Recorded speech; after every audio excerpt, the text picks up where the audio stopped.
आपल्या शहरातील ताज्या बातम्यांसाठी आजच सबस्क्राईब करा केबी न्यूज। कुंभोज ग्रामस्थांचा सौर ऊर्जा प्रकल्पाला विरोध, कुंभोज बंदची हाक। हातकणंगले तालुक्यातील कुंभोज येथे महाराष्ट्र शासनाचा सौर ऊर्जा प्रकल्प सुरू असून या प्रकल्पाला स्थानिक ग्रामस्थांचा तीव्र विरोध आहे।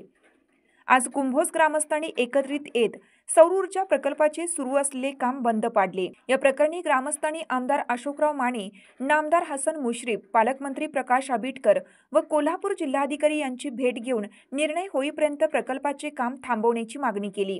कुंभोजमध्ये पूर्वीच एक सौर ऊर्जा प्रकल्प अस्तित्वात असताना दुसऱ्या शासकीय जमिनीवर नव्याने प्रकल्प मंजूर करणे हे प्रश्नचिन्ह निर्माण करणारे असल्याचे ग्रामस्थांचे म्हणणे आहे। प्रकल्प मंजूर करताना ग्रामस्थ वा ग्रामपंचायतीला कोणतीही पूर्वसूचना न देणे ही शासनाची दुर्लक्षाची भूमिका असल्याचा आरोप करण्यात आलाय।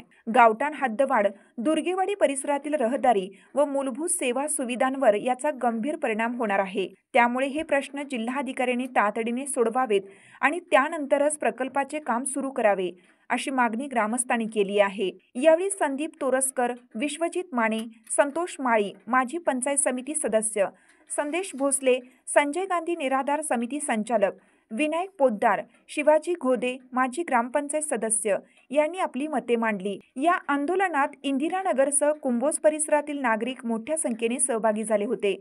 प्रकल्पाविरोधात एकजूट दाखवत कुंभोज बंदचे आवाहन करण्यात आले असून नागरिकांनी या बंदमध्ये सहभागी व्हावे असे आवाहन विश्वजित माने यांनी केले आहे। कोल्हापूर बुलेटिनसह हातकणंगले प्रतिनिधी सचिन लोंढे।